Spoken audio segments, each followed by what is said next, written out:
Oi, oi, gente, tudo bem? Vamos no ar. Conforme foi prometido, hoje vamos estar retornando com a Grazi, justamente para a parte 2 da nossa live, que foi lá no início do mês e que não deu tempo da gente concluir. Tudo bem? Olha só quem está entrando aqui, Lucas, Ângela. Deixa eu ver se mais alguém. Nossa convidada já chegou. Isso é bom. Deixa eu ver aqui. Vou mandar. Que bom que vocês estão chegando aos pouquinhos. Nosso bate-papo vai ser a continuidade do nosso encontro lá. Tudo bem? Como é que você está, minha? Tudo bem. Tudo? Animada? Então, eu estava acompanhando a tua fala, a gente falou demais, né? Aí faltou tempo para tanta coisa. Não, você estava contando a sua história, você estava falando principalmente dos medos, porque é importante a gente falar sobre tudo isso, porque as pessoas ficam com receio de se expor, com receio de compartilhar, e todas nós, em algum momento, sentimos tudo aquilo que você narrou. Então, foi importante. Só que você tem a parte 2, porque tem a continuidade do tratamento, que há 12 anos atrás você tratou de um câncer e 4 anos depois ele retornou ou teve metástase, eu não sei, isso você vai contar para gente, que é importante também. Mas antes disso, pessoal que está nos acompanhando, para conhecer você, você vai dar um resumozinho, vai se apresentar e a gente vai convidar o pessoal a assistir a parte 1 que está disponível não só aqui no Insta, mas também no seu YouTube, no meu, e para entender toda essa história. Tudo bem? Por favor, então. Então, eu queria mais uma vez agradecer, né? Eu acho que esse espaço é muito importante. E daí estavas comentando, né? Às vezes a gente acha que esse sentimento é só nosso, de medo, Sim. né? Ou de frustração. A gente acha que é só a gente que vivencia isso. E compartilhar isso, comentar, trazer fala, né? Trazer espaço também faz com que a gente entenda que são sentimentos que acabam sendo semelhantes, né? E daí faz com que a gente reflita o que eu posso fazer para tentar mudar esse cenário do medo, porque o medo, ele permeia, né? Ele continua com a gente até hoje. Mas eu vou começar do começo. Eu sou a Não, Graziele. tô brincando. Eu sou a Tô Graziele brincando. Pérez, paciente oncológica de um câncer de mama, né? Superando há quase 12 anos, em outubro eu vou fazer 12 anos dessa descoberta, que lá no vídeo que a gente fez há uns 15 dias atrás, que a gente já deixou salvo aqui no teu Instagram, tá no teu YouTube, no meu também. Eu conto como é que foi essa trajetória, como é que foi essa descoberta, né? Como é que foi essas questões de sentimentos. E daí a gente não conseguiu finalizar e hoje nós vamos continuar com a segunda parte. Correto, correto. Corretíssimo. Bem, pessoal, o que que acontece? Eu vou estar trazendo também em agosto mais um depoimento, que eu acho que, como ela mesma falou, é importante.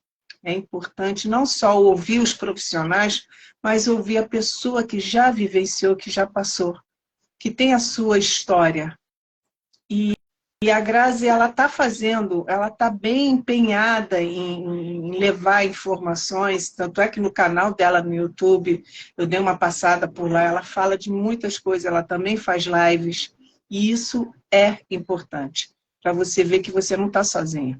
Sentimento é igual, só muda o CPF, só muda o endereço. As mesmas dúvidas, os mesmos medos, se é isso, se é aquilo, se é aquilo outro. E às vezes a gente tem medo de perguntar para o médico, vergonha de falar do tema, porque ainda esse tema, o câncer ainda está sendo abordado ainda como algo,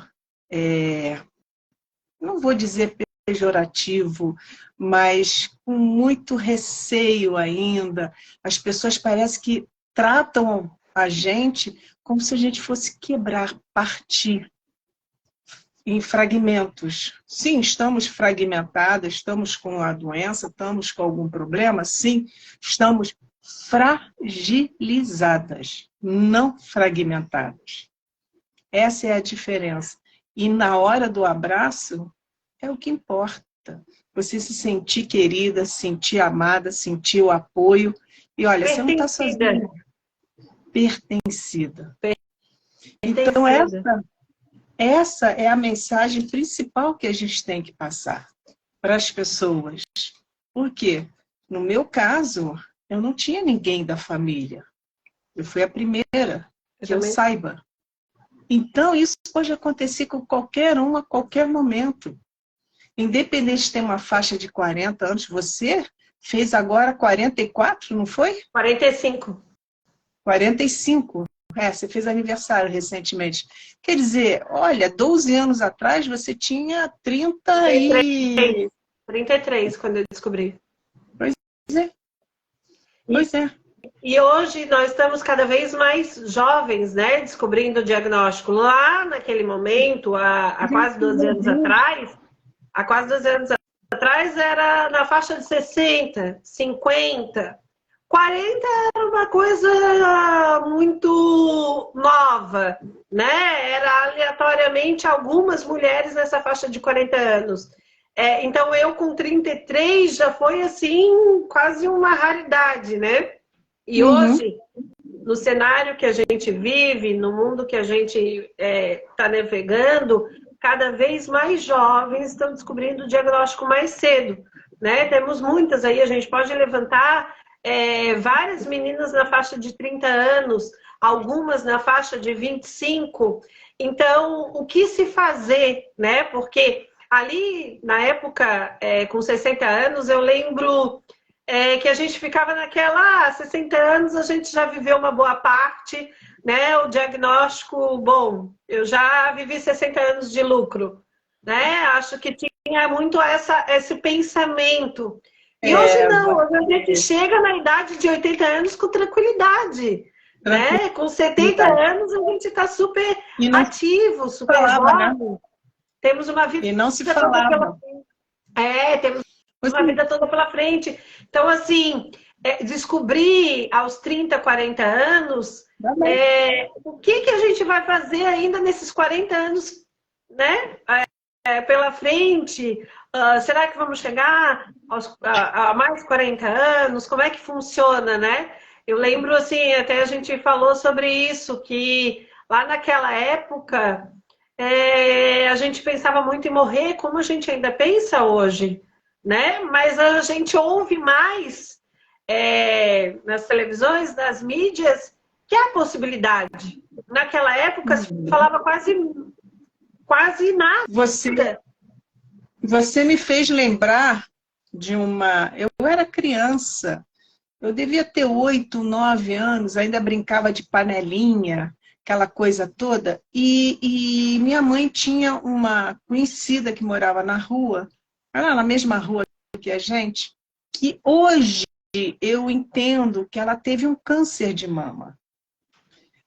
Porque a minha mãe falava com ela, eu chegava junto, e elas mudavam de assunto. E uma vez eu vi que ela estava com alguma coisa na axila, ela não levantava, estava com pouco movimento. E o que foi? Ela se cortou depilando. Ok. Poxa, mas não tomou cuidado? Não se brinca com gilete? Naquela época era gilete, não tinha depilação, não tinha... Gente, eu estou revelando a minha idade. Quer dizer, então, aquilo ficou gravado durante muito tempo, que ela tinha se machucado porque ela foi descuidada na hora de depilar o braço. Mas não, ela tinha feito, provavelmente, esvaziado a axila por causa de um câncer de mama. Eu lembro que foi o lado esquerdo. E eu, criança, fiquei muito assustada, eu fiquei mais assustada ainda. Porque, poxa, quando eu tiver pelinho, eu vou ter que tomar cuidado, não sei o quê. Eu tinha 8, 9 anos. E não foi falado de um câncer. Hoje eu consigo entender e essa história se fechar na minha cabeça que não, aquilo tudo foi por causa de não se falava a palavra. Exatamente. Até hoje ainda existe essa cultura, porque a gente ainda existe pessoas que acham que câncer é contagioso, né? Eu vivenciei também, né? Essa questão das pessoas que se excluem da nossa vida, né? Que também não sabem lidar com o nosso diagnóstico, com as nossas dores. Tá, eu sei que elas têm limitações, as pacientes, mas que tipo de limitação? Então, eu não vou mais cuidar com churrasco porque ela não pode comer, né? Eu não estar presente. Eu não vou convidar para uma pizzaria porque pizza causa câncer. Então, eu acho que falta muita coisa ainda para a gente trabalhar na sociedade, né? Eu vejo assim, muitas coisas ainda que a gente precisa avançar, mas o tanto de coisas que a gente já avançou, né? E eu lembro, tu estavas comentando, eu estou agora fazendo parte de um grupo de voluntárias aqui da Grande Florianópolis, a RUC, que é uma associação para pacientes oncológicos. E a gente está falando muito sobre as ações, Outubro Rosa, enfim. E o quanto é importante, o quanto é relevante, o quanto grupos, lugares, culturas sabem o que elas não sabem, né? O que se ouve falar, o que é a televisão, mas tem lugares que não têm acesso à televisão, tem lugares que não têm acesso à rádio, tem lugares que não têm acesso à internet. Então ainda precisa falar muita coisa a respeito. E eu lembro que quando eu descobri o diagnóstico com 33, eu não imaginava que eu teria aos 33 anos, né? Como eu estava falando ali. Mas as campanhas de Outubro Rosa, elas não tinham o movimento que tem hoje, apesar de que ainda muitos lugares precisam a gente avançar mais nesse quesito. Mas tinha uma campanha, tu lembra? Eu não sei se eu cheguei a falar na outra live sobre o alvo da moda, daquela marca grande de beleza, de cosmético. Eu lembro de uma campanha, de uma camiseta, de uma rede de moda feminina, de uma empresa de roupa feminina. Eu fui até funcionária dessa empresa. Eu não vou falar para ninguém que foi a Cantão na época, porque eu não estou aqui para fazer propaganda, mas que tinha um alvo na camiseta branca, azul, se eu não me engano. Isso. Era da Avon, né? Que ela que trouxe, ela que lançou a campanha, que eu acho que foi com a Patrícia Pilar, que tinha a questão ali do toque. Né? Sim.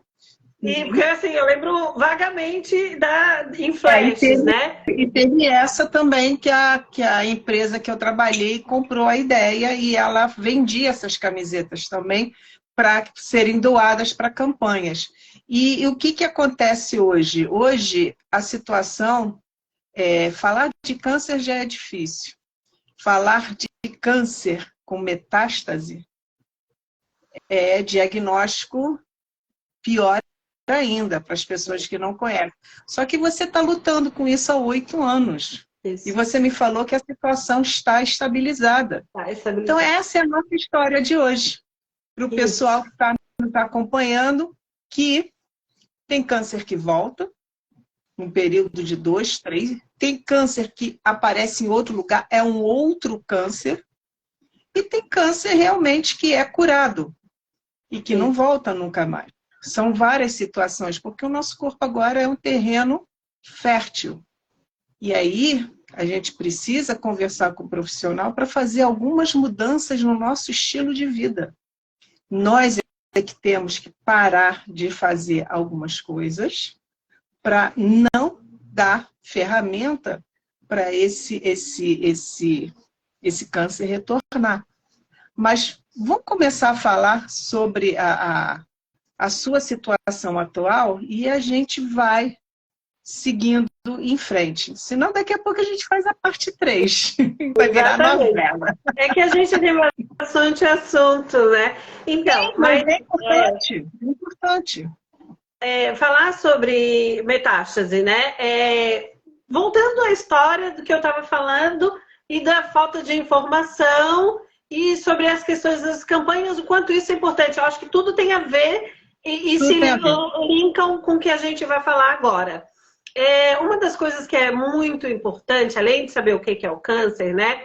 E a gente poder se familiarizar um pouco mais sobre essas questões, que ele nos amedronta. Nós tínhamos até falado outra vez que a gente tem medo do desconhecido, né? E essas campanhas, esse palco, as vozes, elas são importantes para que a gente possa desmistificar um pouco o que é. E quanto antes, melhor. Para tudo, para diagnóstico, para tratamento, para acesso, né? A gente sabe que a gente tem dificuldade e tem diferenças, tem barreiras, né? SUS, que são diferentes de região, planos de saúde, clínicas médicas, médicos, tudo ele é diferente.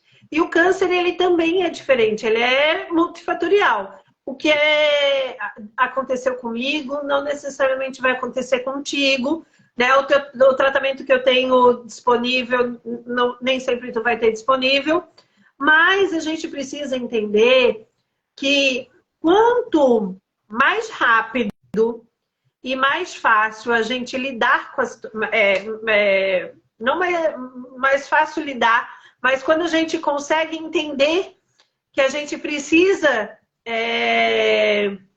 entender esse processo, vai fazer com que a gente enfrente melhor e mais rápido as situações, né? No meu caso, o meu diagnóstico ele foi descoberto localmente avançado, né? E lá, aos 33 anos, por mais que eu fazia os exames anualmente, que é o preventivo, eu não fazia investigação de mama, porque eu tinha 33 e era uma prerrogativa de 60 anos naquela época. Parece que o SUS é a partir dos 40, 45 que recomenda a mamografia, não é? 50, só que a Sociedade Médica de Mastologia, ela bate no martelo de 40 anos, né? Mas você tinha 33. Eu não fazia parte de nenhum dos quadros e eu também não tinha indicativo familiar, porque se tu tem indicativo familiar, a tua situação é outra. Por exemplo, eu até estava assistindo ontem um vídeo de uma médica que falou que quando tu tens um parente, tu tem que começar a tua investigação 10 anos antes da idade do que o parente descobriu. Por exemplo, eu descobri com 33, todas as minhas primas na faixa dos 20 anos, elas... Tem que começar a investigar. Parentes, primos, elas já têm que começar a investigar. Então, 33, eu não tinha ninguém da família, eu não entrava em nenhuma questão. Eu não fumava, eu não bebia, eu não era sedentária, não era a fitness, mas também não era sedentária, né? A minha vida não era altamente estressante, apesar de ser professora, né? Mas, o estresse. Mas tem profissões bem mais estressantes. Nosso estresse é diário, né? Mas tem profissões que tu dorme e acorda com aquele estresse. Então, assim, eu tinha acabado de me efetivar, eu estava numa situação assim, super tranquila, não fumava, não bebia, tinha tido um filho com uma gestação maravilhosa, uma alimentação super de boa, amamentei exclusivo até os 6 meses, ele mamou e peito até 1 ano e meio, então assim, zero indicativo, né? Não tinha nada. Como eu falei, eu fui fazer o preventivo, porque eu queria engravidar e voltei, ao invés de voltar com o bebê no colo, eu voltei com o diagnóstico. E eu fazia acompanhamento preventivo 1 vez por ano, porque essas campanhas já me chamavam a atenção. Essas campanhas esse que a gente falou ali, do alvo, né? Daquele ciclo. Eu já sabia que a gente tinha que cuidar da saúde feminina. Que quando a gente começa com atividade sexual, a gente já tem que se preocupar e fazer pelo menos o preventivo. Era uma coisa que eu sabia. Como eu usei óculos desde os 17, outra coisa que eu cuidava era a questão do oftalmologista. Então, assim, eu sempre fui regradinha, entre aspas, do que eu ia aprendendo que era saudável. Mas a minha mama, aparentemente, ela não tinha nada. Eu tinha um nódulozinho que eu já tinha reclamado e aquele nódulozinho era como se fosse nódulo de gordura de leite, né? Eu ainda, como eu tinha amamentado, tipo, 3 anos antes, nem 2 anos e meio antes, a minha mama ainda era densa, né? Então, assim, ela era uma saudável e ela estava se preparando, porque eu estava no período fértil. E quando a gente estava no período fértil, a mama altera. E eu estava captando a informação porque eu queria engravidar no período da tabelinha. Então, a gente sabe que a mama altera, cresce, né? Vai mudando quando tu tá para entrar no ciclo de ovulação. Mas eu fui fazer o preventivo e eu tinha feito um ano antes, que eu até tenho, inclusive, a ultrassom guardada, que estava limpinho. E quando apareceu o nódulozinho, a ginecologista já observou uma coisa diferente e ela já, preocupada, atenta, ela já fez os exames rápidos, né? Já mandou eu ir para frente. Como eu também sou atenta, eu observei assim, quando não tem nada, o médico manda tu embora. Quando aparece uma coisa suspeita, ele já vai te mandando fazendo outras coisas. Então, assim, eu já fiquei com aquilo ligada. Opa, não tá totalmente normal, porque ela pediu para fazer exames complementares. Claro, não passou pela minha cabeça de ser um câncer, por conta da idade, das circunstâncias. Mas alguma coisa diferente tinha. Então, o que eu fiz? Rapidamente, eu já agilizei. Né? Porque às vezes acontece a gente chegar e ter uma suspeita. Eu não vou procurar. Quando quem procura, acha. Não. Ele vai querer, ela tá mandando me examinar, ela vai achar alguma coisa. Você correu atrás, foi atrás. Fez certo. Tu tens a péssima mania de querer ficar quietinha e de não ir atrás. E eu não. Se tinha alguma coisa suspeita, eu já queria saber o que era, o que poderia ser, o que eu poderia resolver. Então, eu saí do consultório dela e já marquei a ultrassom. Da ultrassom já teve a suspeita de uma investigação, mas não câncer, e sim uma mastite, uma inflamação. Sim. Mas eu fui tudo muito rápido. Eu fui tudo muito rápido. A moça assim, não deve ser nada grave, porque estás amamentando, tal. Eu te aconselho a fazer tal coisa. E eu já, eu vou fazer o maior primeiro. Eu não vou fazer o mínimozinho. E assim aconteceu. E quando a gente descobriu, ele já estava em 3 centímetros, né? E ele estava em 1,5 na suspeita, depois ele estava em 3 centímetros, e em questão de meses, de 1 mês, 40 dias. E isso foi em setembro, a primeira investigação, outubro, a biópsia, e saiu a confirmação final de outubro, e dia 4 de novembro eu já estava fazendo a quimioterapia. Ou seja, não deu nem muito rápido. Não deu nem 1 mês e meio entre a descoberta e o início do tratamento. E ele estava em 1,5, 3, e quando eu fiz a cirurgia para tirar, ele já estava em 7 centímetros.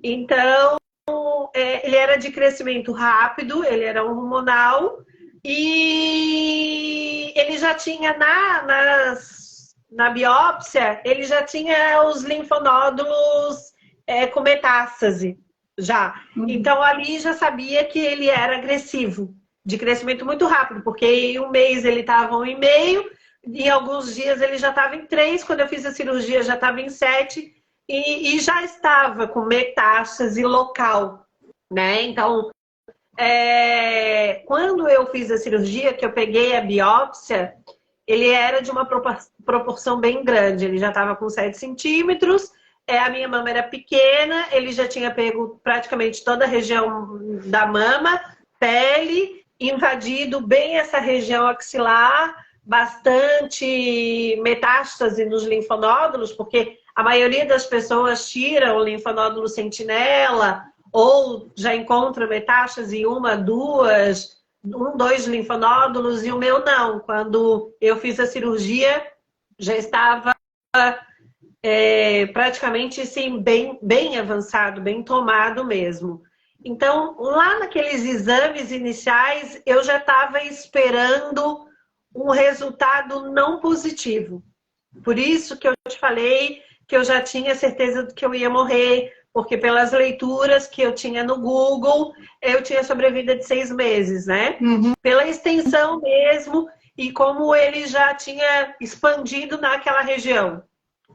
E ele respondeu bem ao tratamento inicial, a gente conseguiu, na quimioterapia, matar, né, os tumores, e na cirurgia a gente conseguiu limpar bem aquela região, mas como lembra que eu te falei que eu já sempre esperava de mim o pior, então assim, eu digo que foi sorte, né? De ter conseguido controlar naquele momento. A minha médica, ela não me deu um prazo. Ela não disse assim, Grazi, em 6, 8 meses. Ela disse, nós vamos fazer tudo que tiver ao nosso alcance. Eu lembro que o meu pai, numa das consultas que a gente foi para fazer a leitura da cirurgia, né? Da resposta cirúrgica, do material da mama, que fez a cirurgia, retirou a mama e foi para estudo para ver como é que estava aquela região. Então, aquela região ela estava totalmente bem tomada, assim, bem avançada. Então, digamos que ali foi a tempo, sabe? Se eu tivesse esperado uns 2 meses a mais entre aquela aceitação de pegar, de entender o recado da médica e marcar os exames, eu digo que se eu tivesse esperado ali uns 2 meses, eu talvez não estaria mais aqui. Então, eu acho que aquele momento favoreceu entre a minha ida no médico, o que a médica falou, a minha agilidade em correr atrás e marcar tudo, foram cruciais. Eu uso uma frase muito comum, o medo não te paralisou. Apesar Não. que você estava com medo, com a certeza que as coisas iam acontecer, você não paralisou, você foi e fez. Isso que é importante. E eu dizia para mim...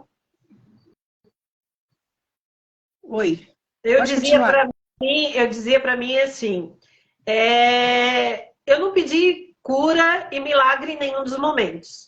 Em nenhum dos momentos, assim, eu pedi cura ou milagre. Eu pedi sabedoria, porque eu achava que era quase impossível uma cura.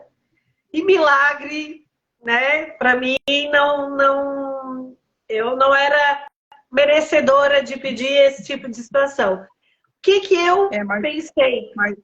Mas hoje você está vivendo algo parecido. Mas o que eu pensei? Eu vou fazer o que tiver ao meu alcance. Entendeu? Uhum.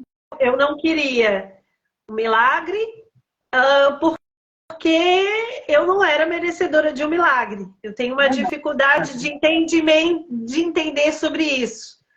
Mas eu queria fazer o que tivesse ao meu alcance. Não seria por falta de algo meu, né? Eu queria dizer assim, não deu, né? Agora morri ou vou morrer, mas eu fiz a minha parte, fiz tudo que fosse possível, mas não deu. Já estava na hora, Deus me queria do lado, então essas respostas que eu tinha para mim. Mas assim, o que tivesse ao meu alcance, eu iria fazer. Eu não iria conseguir dormir com aquela situação de que eu não marquei o médico, não fiz o exame, ou que eu não fiz alguma coisa pelo medo. Eu iria fazer alguma coisa que tivesse ao meu alcance. E foi isso que aconteceu entre eu e a médica, né? A gente fez o que estava ali, o que estava ao alcance da medicina. Naquele momento, a minha médica, ela sempre foi muito inteligente, muito ágil. Eu não tive dificuldade com o plano de saúde, foi tudo muito rápido e isso facilitou. Então, talvez o milagre aconteceu aí, nesse momento, né? De ter feito tudo, ter dado tudo certinho. Você foi merecedora. Eu falo então, isso muito para os meus pacientes. Vocês precisam entender que o querer é uma coisa, merecer é outra. Então, assim, sutileza. eu não encontrei barreiras nem com o médico, nem com a ciência. Eu acho que foi tudo na hora certa, mas que era muita minha responsabilidade também, porque quando apareceu aquela suspeita, se eu não tivesse entendido que era uma suspeita, que eu já tinha que correr atrás, talvez seria um mês que iria me fazer falta hoje. Tu entendes? Então, porque às vezes o médico diz, olha, tu tem que marcar o exame tal. Agora, por exemplo, hoje, eu tenho que fazer a tomografia. Então, tá na minha responsabilidade que eu tenho que fazer, eu ainda não marquei. Então, a responsabilidade é minha, que está ali na gaveta requisição médica. Né? A minha médica, ela já pediu. Mas naquele momento, essa questão, ela estava muito também sobre a minha responsabilidade, né? O que eu vou fazer com isso? E eu fui na mesma hora e marquei tudo que estava ao meu alcance. Consegui facilidade, consegui consultas para um dia, 2 dias, uma semana. Aconteceu na biópsia deles tentar dificultar, falta exames anteriores. Eu assim, moça, como exame anterior? Eu tenho 33 anos, é a primeira vez que eu estou fazendo um exame desse. Como é que tu acha que eu tenho anterior? Eu não tenho passado disso, essa é a minha primeira vez. Então, eu briguei algumas vezes com os recepcionistas, né? De fazerem questionamentos que não cabiam. Então, eu chorei, né? Moça, eu preciso disso, porque se eu tiver um diagnóstico, eu preciso começar o tratamento o mais rápido possível. Então, com essas minhas falas, as pessoas também percebiam que eu estava ali preocupada, né? Então, às vezes a gente acontece assim, moça, eu queria marcar o exame para amanhã. Não, amanhã não tem. Então tá bom, tchau. Né? A gente tem essa situação e isso também dificulta. Eu vejo assim com outras questões. Uma vez eu fui sacar o fundo de garantia, eu já tinha sacado 3 vezes. Aí na 4ª vez a moça pediu um papel a mais. Eu assim, não, mas eu já saquei. Aí ela assim, então sacasse errado. Sabe o que eu fiz? Virei as costas e fui para outro lugar. Eu não gosto de aceitar esse não como primeira alternativa. E eu digo, amém, senhora, realmente eu não tenho direito. Sabe? Então, eu tenho isso também comigo. Que eu vou confirmar. Não, realmente eu tenho que ir. Eu tenho que buscar o exame. Eu tenho a lei dos 30 dias. Eu tenho a lei dos 60 dias. Né? E essa questão de informação, de se empoderar, de ter conhecimento, faz com que a gente também não se aceite, não se permita ser enganado, né? Ou ser atendido como qualquer um. Por isso que é importante toda e qualquer informação correta. Você falou da lei dos 30 dias e a lei dos 60 dias. Então, eu conversei recentemente com uma advogada que tocou nesse assunto. Existe o quê? Um prazo legal que você tem que ser atendido dentro de 30 dias para ser diagnosticado e dentro de 60 dias para começar o tratamento. Isso é lei. Nem todo mundo tem ciência e nem todo mundo respeita, mas é um direito conquistado. E assim, ó, essa informação que a gente faz de dizer, porque claro, quando eu não tenho diagnóstico, eu não me interesso pelo assunto, né? Então, assim, aos 33 anos eu não imaginava que ia ter câncer, então eu não queria saber sobre câncer. Uhum. Né? Mas me fala uma coisa, há 12 anos atrás você tratou esse câncer de mama, eu sei que você já fez a cirurgia reparadora, que, se não me engano, foi 2 anos depois, não lembro, 2 anos depois, e teve o esvaziamento da axila e tudo mais, você teve provavelmente fazer algumas atividades físicas para recuperar essa massa muscular, correto? A mobilidade do braço também. A mobilidade do braço, porque a gente perde essa mobilidade, é o que eu estou fazendo atualmente. Mas Pilates, né? Eu sou apaixonada por Pilates. Eu não era, estou começando a gostar, mas que a minha fisioterapeuta não ouça, senão ela vai ficar convencida. Então, o que acontece? Quando você fala de metástase há 8 anos, conta um pouquinho essa história para gente. Então, aí, como eu estava falando, eu já esperava que naquele momento eu iria morrer, né? Mas depois eu entendi que não, por causa do tratamento, por causa do acesso, e fui buscando informação que o câncer não era aquilo que eu imaginava que era, que tinha várias questões envolvidas e tal. Respondi bem aquele tratamento, ok. Uhum. Mas eu ficava naquela expectativa que eu não estava curada. Que tem aquela fala de que daqui a 5 anos tu tá curada. Mas eu, Grazi, já por saber a extensão que era, eu sabia que eu não ia contar com aquela perspectiva de 5 anos, né? Então, assim, eu já estava mais ou menos esperando uma metástase. Apesar de que aquele tratamento deu sucesso, foi tudo muito bom, foi tirado toda a lesão. Aí eu demorei bastante, né? Porque eu fiz o tratamento, as pessoas fazem o enxerto muitas vezes na mesma cirurgia. Naquele caso, pelo tamanho e por não ter pele, eu não ia conseguir fazer a recuperação na mesma cirurgia. Então, eu dizia para a médica assim, olha, tira o que tiver para tirar. Mas vamos pensar em botar. Não, agora não, vamos pensar em outro momento. Agora o foco é tratamento. Então, eu cuidei dessa parte de fazer quimioterapia, de fazer rádio, procurei a fisioterapia, fiz um bom preparo dessa região. E depois tiveram que me convencer a fazer a reconstrução. Porque assim, já tinha feito tudo, já tinha dado tudo certo, já tinha ficado viva, não tinha morrido na quimioterapia, porque eu esperava que eu ia morrer na quimioterapia, não tinha morrido na cirurgia. Eu assim, poxa, eu não morri em nenhum lugar que eu imaginava que eu fosse.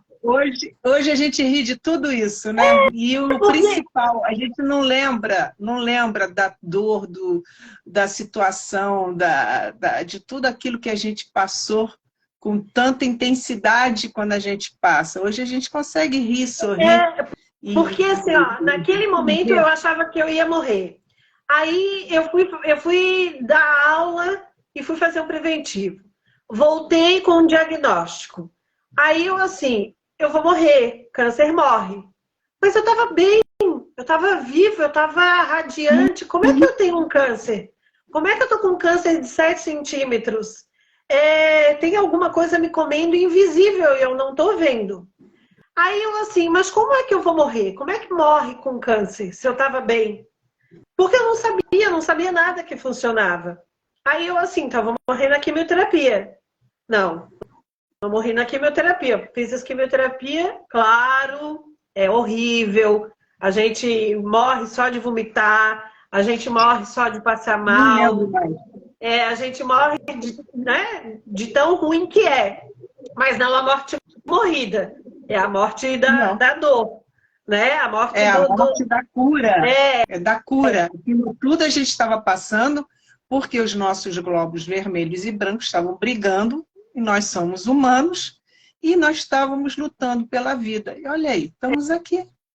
E daí, eu assim, então já sei, eu vou morrer na cirurgia. Já sei, tem um monte de mulher que morre na anestesia e eu não morri na cirurgia. Aí veio a reconstrução. Eu assim, eu vou passar por tudo aquilo de novo? Não, não quero, fico com uma mama só. Tá. Aí foi feito um trabalho com a médica, com a psicóloga, com a fisioterapeuta. Grazi, imagina, tu é jovem, vamos fazer a mama. Tá, fiz a reconstrução da mama. Aí eu ficava naquela, né? Porque eu vou morrer. Eu comecei a entender sobre morte e sobre finitude de maneira diferente. Porque eu recebi um diagnóstico de morte, né? Então eu comecei a me preparar para aquele momento, para aquela situação, comecei a ler, comecei a estudar, porque nós nunca nos preparamos para morrer. Ninguém é preparado para morrer. A gente começa a entender melhor sobre a morte quando a gente está com a doença ameaçadora, né? Mas assim, a gente dirige moto em alta velocidade, a gente não acha que vai morrer. A gente bebe álcool e pega no volante, a gente acha que não vai morrer. A gente... Super-heróis. Ninguém acha que vai morrer. Ninguém imagina que vai morrer. Então, quando eu descobri aquele diagnóstico, veio a história da morte e ficou ali muito perto de mim. Então, eu consegui compreender de maneira diferente o que é vida, o que é morte, essa questão do luto. E eu fui vivenciando cada etapa, cada momento, descobri que eu não morri. Aí, claro, eu tive que me reconectar de novo, né? Porque a gente perde um monte de coisa. A gente perde a nossa vida, perde o nosso corpo, perde o nosso cabelo, perde a nossa disposição. Então, tudo tem que reaprender de novo, porque eu não morri. E como que eu vou viver nesse mundo novo, nessa realidade nova?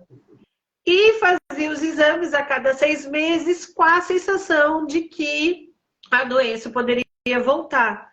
E em 2015, eu estava fazendo uma natação e tinha passado por um problema bem complicado com o INSS e tal. Talvez isso foi o gatilho da história da metástase.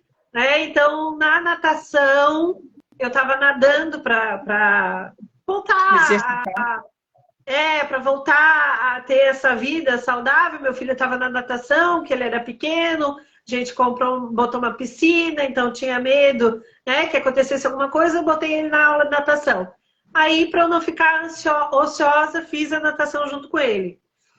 E eu não sei nadar, eu tenho dificuldade, e fui melhorando tal. Chegou um tempo, eu comecei a ter cansaço, falta de ar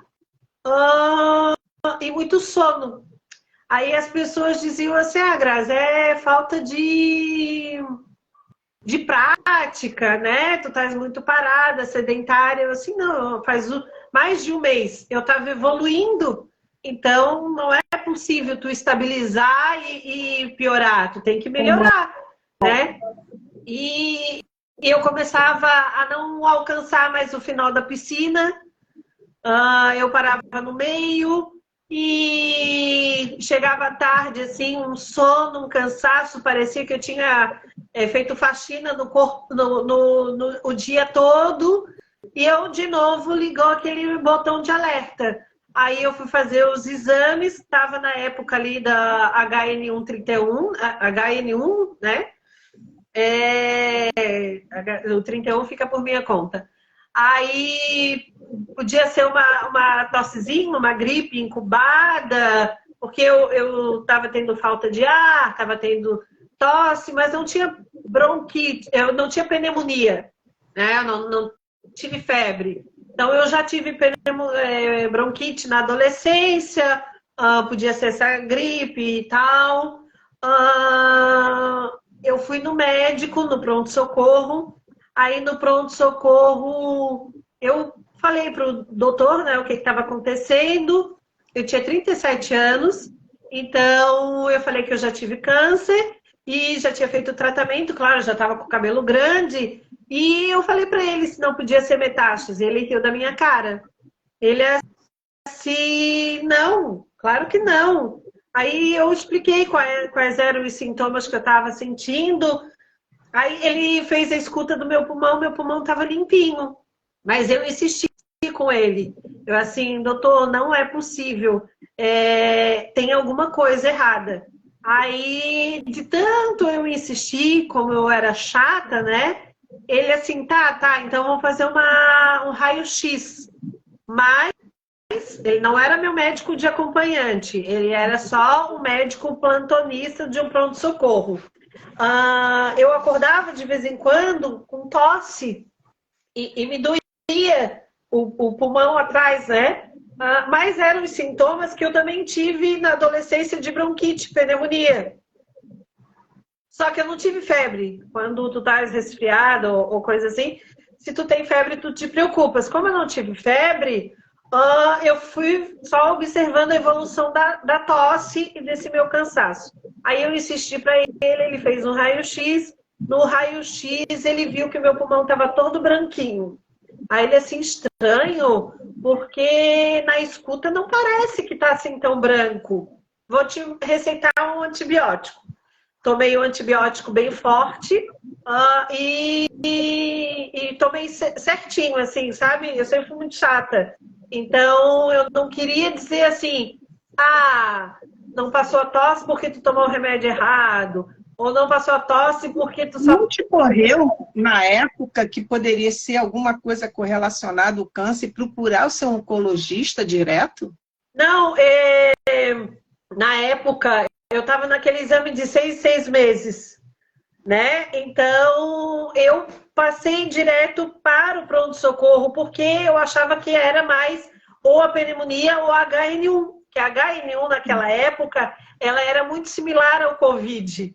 Muitas meninas agora tiveram dificuldade em descobrir a metástase pulmonar, porque os médicos tratavam elas, muitas delas, pensando que fosse Covid. Então, naquela época, isso também era muito comum. Então, lá no serviço do meu marido, muitas pessoas descobriram o HN1, que era aquele... O auge, 2015. O auge da doença, né? E eu, por ter imunidade mais baixa, eu poderia estar incubada. Só que eu insisti para o plantonista. E aí eu tomei o remédio 7 dias certinho e a tosse não aliviou. Ela deu uma pequena melhora, mas ela continuou, praticamente para quem tomou um antibiótico forte, ela estava quase igual. Aí eu voltei no plantão, naquele mesmo médico, e expliquei para ele, olha, eu tomei tudo certinho, fiz tudo certinho e tal. Porque eles não vão tratar direto com metástase, eles vão descartar as outras possibilidades. Poderia ter sido resfriado da piscina, assim, não resfriado da piscina, choque térmico. Poderia ter sido que eu engoli água térmica com cloro, poderia ter me desencadeado uma alergia, poderia ser várias outras situações que era lá para abril, aqui em abril o clima muda e eu, como já tive bronquite e eu tinha rinite alérgica, então primeiro eles diziam que era da rinite alérgica, né? Claro, mas eu fiquei com a pulga atrás da orelha e já preparei o médico. Aí ele repetiu os exames e ele viu que realmente a tomografia, o raio-x não tinha melhorado para aquele antibiótico. Aí é onde ele disse, não, agora tu procura o teu oncologista para ele investigar. Mas não necessariamente quer dizer que seja uma metástase. Pode ser N situações. Poderia ser que era uma inflamação no pulmão. A minha metástase é linfagite e carcinomatose, que é uma inflamação. Então, se tu colocar linfagite, ela tem vários tipos de linfagite. Nem todas as linfagites são câncer. Aí eles tinham que descartar as outras possibilidades. Claro que daí ali eu fui fazendo os outros exames paralelos. Aí, quando eu fiz o exame paralelo de sangue, alterou o CA. Aí, Mas a alteração do CA não quer dizer que seja metástase, câncer, porque o CA, os marcadores tumorais, eles também alteram se tu tiver uma gripe, se tu tiver uma infecção, uma dor de garganta, então não era base também. Aí, para ter certeza, era só com uma biópsia no pulmão. Aí a biópsia no pulmão não dava para fazer com agulha por causa do meu implante mamário, né? Que eu tive 2 implantes, então eu tive que fazer uma cirurgia para tirar o líquido do pulmão. Aí foi feita uma segmentectomia, que entra um cano pela essa região aqui do tórax, né? E pega o líquido do pulmão, que era lá do finalzinho do pulmão, da linfa. Não era na parte de cima, era na parte de baixo. Aí tiraram, foi feita uma cirurgia, aí tiraram esse líquido, aí esse material que foi para biópsia, daí esse material que confirmou a metástase. Aí nesse material, que daí o meu chão se abriu de novo. Aí veio aquele medo de novo, de metástase, é que quando o câncer se espalha pelo corpo. Né? Porque Sim. Tem ali a questão da recidiva, que tu comentou, que quando o câncer volta no mesmo lugar, na mesma região, cresce de novo, chama-se recidiva. Ou Sim. Quando o câncer ele vira outro tipo de câncer, né? Sem estar interligado na mesma célula, ou no caso que é o meu, que foi metástase, que é a célula da mama já tinha se espalhado para outro órgão, que nesse caso foi para o pulmão, mas ele poderia ter ido para o cérebro, para o fígado, para a pele. E hoje a explicação que a gente tem não é certeza, mas como o meu câncer inicial ele era localmente avançado e já estava bem comprometido nas linfas, talvez naquele momento ele já tinha ido para o pulmão. Só que eles chamam que a célula fica G0. Ela fica se fingindo de morta. Ela já deve ter escapado. Ela finge de morta no pulmão, que fica G0. E daí a quimioterapia não atingiu aquela célula do pulmão. Aí, por uma outra razão, que a ciência ainda não sabe explicar, ela acordou 4 anos depois. Que talvez, não é a ciência que está explicando, é a Grazi que está falando, que talvez por aquele estresse que eu vivenciei do INSS possa ter colaborado para disparar novamente. Né? E daí é onde acordou. Pode ser. No pulmão. Então, foi o entendimento que eu tive naquele momento sobre a metástase. Que ele já tinha percorrido a célula, né? Porque ela já estava localmente avançada.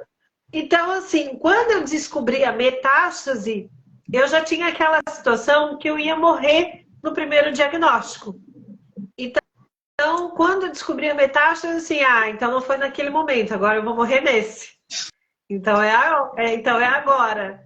Aí depois eu me apropriei de novo sobre a informação, sobre o câncer metastático, né? E de novo eu me empoderei nas informações e descobri que a ciência está bastante evoluída, que a gente consegue viver, sobreviver mesmo com a metástase em atividade, que tem remédios que vão fazer com que a célula volte a dormir, a gente chama assim, né?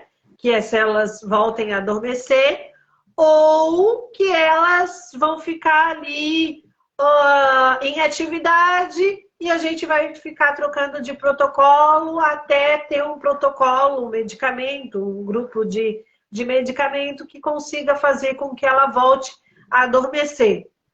Mas na metástase existe também várias explicações. Tem medicamentos que conseguem fazer com que ele volte a dormir por muito tempo, que é o que está acontecendo comigo. Ele está dormindo há 8 anos, né? Ele estava em atividade ali em julho, abril, maio, junho e julho de 2015. Eu fiz aquele protocolo de quimioterapia, que foram 6 quimioterapias para metástase, com mais 2 medicamentos que é imunobiológico, que é o trastuzumab e pertuzumab, que é a junção de 3 medicamentos, mataram aquelas células, que daí morreu aquela célula do pulmão, e aí a quimioterapia eu não faço mais, que eu fiz as 6, matou, e agora esse medicamento que eu tomo é para continuar deixando as células desligadas. Porque e essa medicação é para o resto da vida, para mantê-la desligada até que venha um novo procedimento que possa substituir e acabar com essa história. Na metástase a gente não tem cura, né? A metástase ela não tem cura. A gente não sabe o que a ciência está aprontando. Mas ela tem o quê?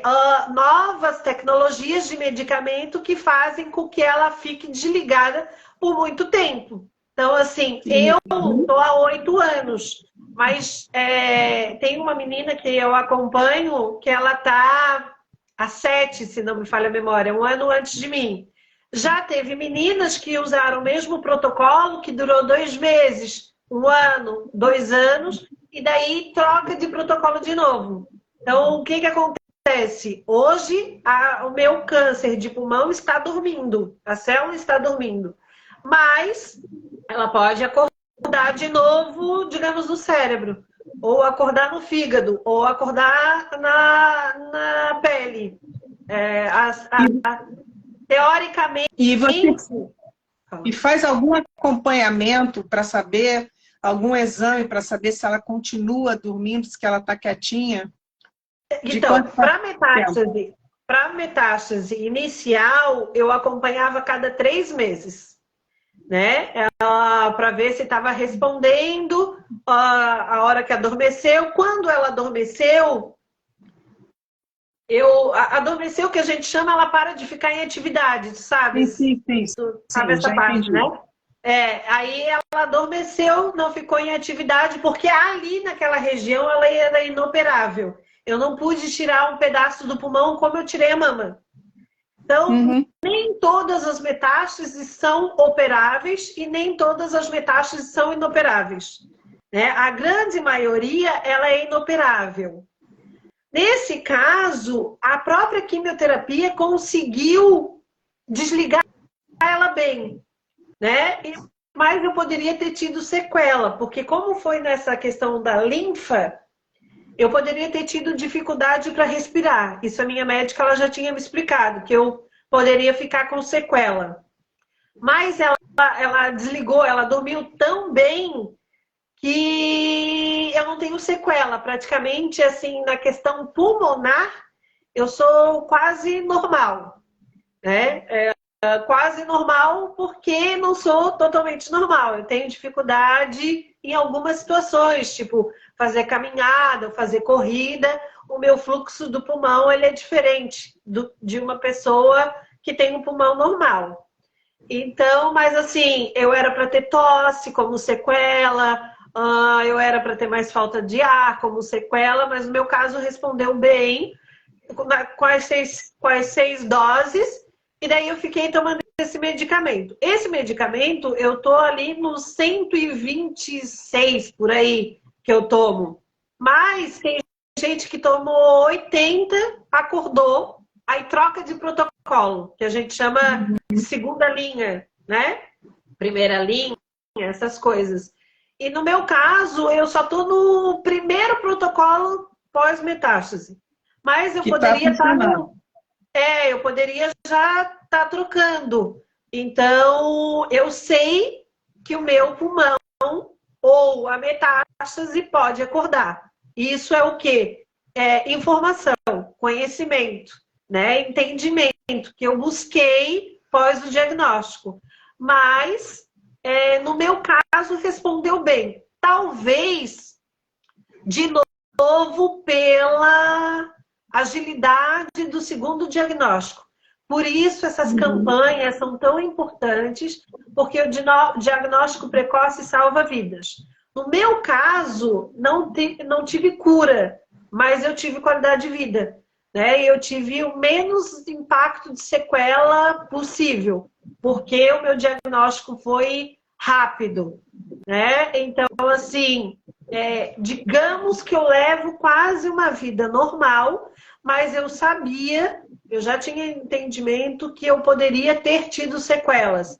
E eu estando viva numa metástase, já era presente, né? A gente sabe que a gente tem várias sequelas depois do diagnóstico. Mas só que existe várias coisas que a gente pode fazer para amenizar essas sequelas. Certo. E você faz esse acompanhamento de quanto tempo? Para saber se está tudo ok? Que tipo de exame? Então, bem ali no início, eu fazia de 3 em 3 meses, que era tomografia, né? E o exame de sangue. Como a tomografia, ela fui fazendo ressonância, tomografia foi diminuindo, né? E foi desligando, a gente foi dando espaço de 3 meses para 4 meses. Hoje eu levo 6 meses. Sangue 6 e as meses. imagens. Porém, a cada sinal de alteração, aí eu tenho que avisar a doutora. Por exemplo, o Covid, eu era uma das pessoas mais sensíveis, né? Então, assim, eu fiquei totalmente resguardada. Exatamente por isso. Nem pensar. Então, assim, se eu tivesse uma febre, né, eu já tinha que avisar para a doutora. Se eu tenho uma tosse persistente, eu tenho que avisar a doutora. Mas, assim, eu tenho uma vida praticamente normal. Claro, várias questões envolvidas, mas diante da gravidade e diante ao que eu me encontro hoje, eu digo que a minha vida praticamente é normal, dentro de um quadro metastático no pulmão, né? Pois é. E olha aí o merecimento, o milagre que você está vivendo, que lá atrás, há 12 anos atrás, você se questionava. Você está viva aí. Está podendo criar seu filho. Está podendo fazer uma campanha. Está podendo fazer essa campanha, se associando a locais, falar, alertar, fazer todo um trabalho que você não pensava em fazer isso há 12, 13, 15 anos atrás. Então, assim, falando sobre essas questões, né, de espiritualidade, não religião, sobre espiritualidade, o que o diagnóstico me trouxe, me fez refletir? Eu acho que essa minha história, essa minha vivência, ela me mostrou várias questões. Então eu acho que eu não devo guardar para mim, né? Então eu acho que eu tinha que fazer alguma coisa com isso tudo que eu vivi, que eu vivenciei, que eu pensei, que eu penso. E eu sei que a informação, ela é a chave de tudo, né? É um alerta. E eu sei que, assim, muitas pessoas têm dificuldade de encarar, muitas pessoas têm dificuldade de entender. Eu também tenho medo, eu também tenho ansiedade, eu tomo medicamento para dormir, eu tomo um ansiolítico para baixar a minha ansiedade, eu faço terapia para conversar com a minha psicóloga sobre a questão de morte, porque eu não consigo planejar coisas muito longas, eu não consigo planejar umas férias para dezembro, né? Eu não consigo, porque eu sei que a vida ela é agora. Hoje eu estou bem, amanhã eu posso espirrar e morrer. Então, são vários...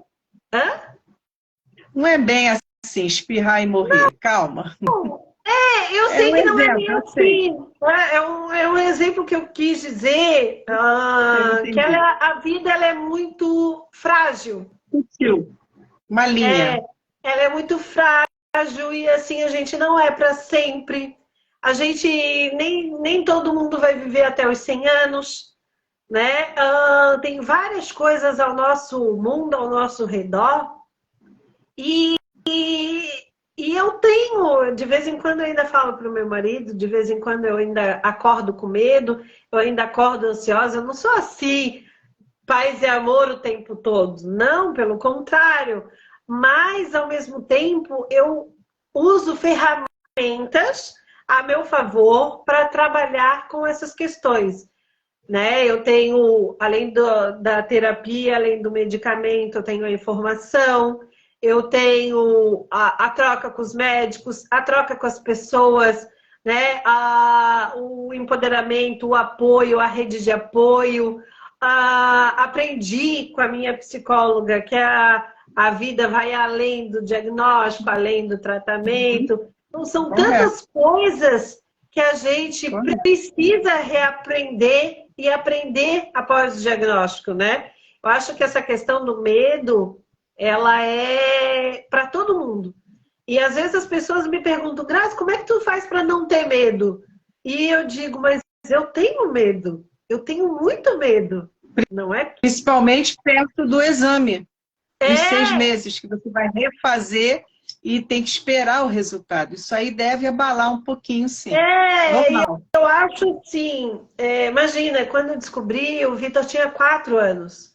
Eu tinha medo de morrer, eu tinha medo de deixar ele, eu tinha medo, qual seria o futuro dele. Imagina como seria ele sem uma mãe. Eu tinha tenho todos esses medos, essas dúvidas, esses receios, mas eu não me prendo só ao medo, né? Então, assim, eu acho que a gente precisa buscar essa informação, essa rede de apoio, pedir ajuda, porque uma das coisas que tem até nos meus vídeos que as pessoas sempre me perguntam, Graça, como é que tu faz para lidar com tudo isso? Como é que tu faz para pensar dessa maneira? Como é que tu faz para não dormir, para dormir, para não chorar? E uma das coisas que eu sempre digo foi lá desde das primeiras semanas eu conversei abertamente com a minha médica sobre esses meus medos. E ela acolheu esse meu medo e ela disse, Grazi, muito disso que tu estás vivenciando é químico. Porque além do emocional, do psíquico, tem a questão de que mexe o hormônio, bloqueia o hormônio. A quimioterapia, ela te provoca uma ansiedade, porque tu vai fazer uma quimioterapia, tu ouve, né, que as pessoas passam mal, que vomitam, que não conseguem levantar. Eu também tinha essa informação, e eu tenho até um vídeo que eu falo sobre isso, desmistificar a quimioterapia, sobre o meu olhar, porque eu tinha todas essas questões de medo. Eu conversei com ela e ela disse, Grazi, acho que a gente precisa entrar no medicamento. O que é que tu achas? E eu, na mesma hora, disse, doutora, eu preciso. Porque, assim, a história da terapia, eu fui me render muito tempo depois, né? Mas a história da medicação, né, de ansiolítico, de depressão, para insônia, foi uma das coisas que eu me rendi lá no início. E se eu sou a Grazi para frente, que entende, que raciocina, é muito pelo medicamento que me centralizou nesse tipo de situação. Porque a minha psicóloga ela fala muito sobre isso, que às vezes é muito mais do que tu querer, né? Não é questão de que tu estás deprimida porque tu quer se deprimir ou não quer. Às vezes é falta de componente mesmo, né? E a quimioterapia, a falta de hormônio, o bloqueio hormonal prejudica muito o nosso raciocínio, o nosso corpo, o nosso querer, o nosso desejo. Então, desde o início eu joguei aberto com a minha médica e a gente tem esse tabu, né? medicamento, eu não vou me viciar com remédio de depressão, A gente tem muito desse medo, e eu acho que precisa se entender e entender essa parte também. Correto, correto. Essa é a realidade. A gente já está 1h10 de live e a tua história tem que ser compartilhada, tem que ser contada, porque ela abre muito essa visão que as pessoas têm. Isso eu estou sem palavras, tá? Eu estou sem palavras, eu estou muito feliz de ter conhecido você, estou muito feliz em estar aqui com você pela segunda vez, compartilhando isso. Acho que você é uma guerreira, eu acho que você é uma pessoa que não se deixou dominar por tantos medos que você relata. Você foi em frente, você hoje está vivendo com algo dentro de si, sabendo que é preciso estar atenta a todos os sinais e continuar se cuidando. Isso é importante, é importante. E eu sou grata realmente por você estar aqui. E lógico, quem está assistindo, eu agradeço quem está desde o início, quem entrou no meio do caminho e ficou um pouquinho com a gente, e quem vai ainda assistir esse nosso encontro. E eu deixo você para encerrar o nosso bate-papo aqui, a sua história, tá? E a gente vai estar conversando durante o resto da nossa vida aí, mantendo contato. Eu me coloco super à disposição, eu acho que é muito importante a gente estar falando, porque eu trago nas minhas redes sociais essa reflexão sobre o nosso olhar, sobre a vida, sobre o diagnóstico, sobre o medo. Eu trago essas questões sobre pedir ajuda, sobre fazer terapia, sobre aceitar tomar medicamento, sobre fazer um diagnóstico precoce para poder descobrir algo quanto antes melhor, que esteja ao nosso favor, né, para que a gente consiga sobreviver, que eu acho que quando a gente se esconde atrás do medo, tudo piora, né? O bicho-papão se transforma num monstro e nos paralisa, né? Então, assim, a informação, esse espaço, essa troca, essa abertura, esse palco, essa voz, tudo isso é importante.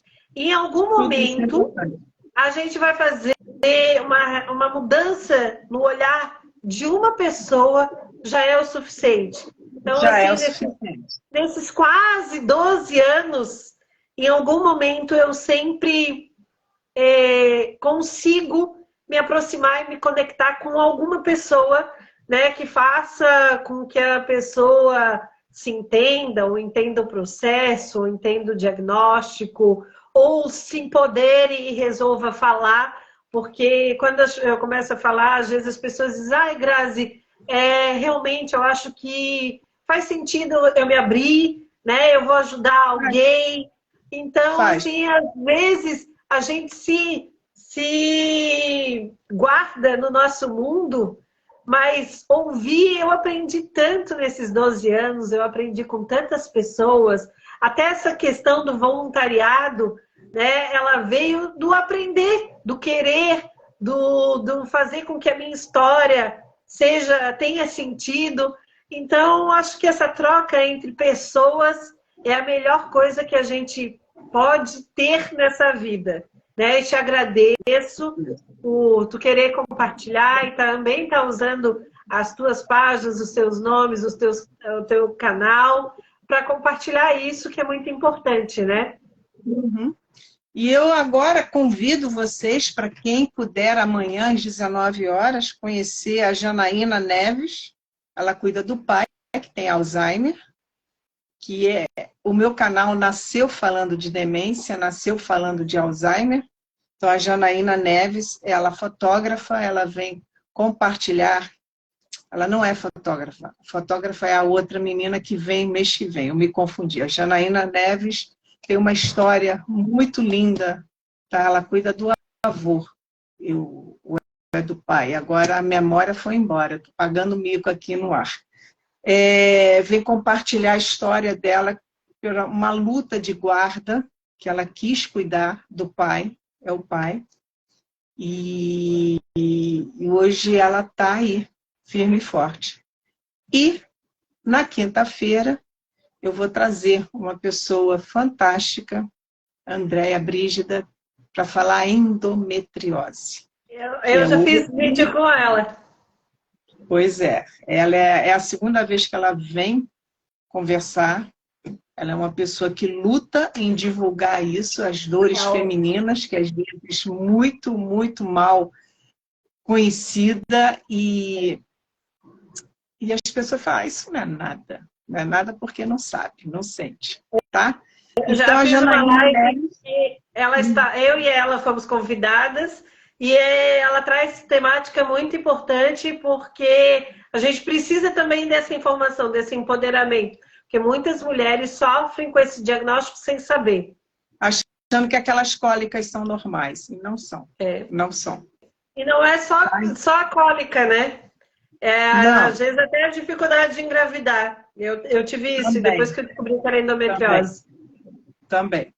Então, gente, Janaína na quarta, Andréia na quinta. Essa semana eu encerro com 3 lives. Semana que vem eu divulgo. Tá bom? É maravilhosa. Muito obrigada. Muito obrigada a todos. Obrigada também pelo espaço. Me coloco à disposição. Sempre que precisar, eu estou aqui. Muito obrigada mesmo. Tchau, tchau. Tchau, gente. Até amanhã.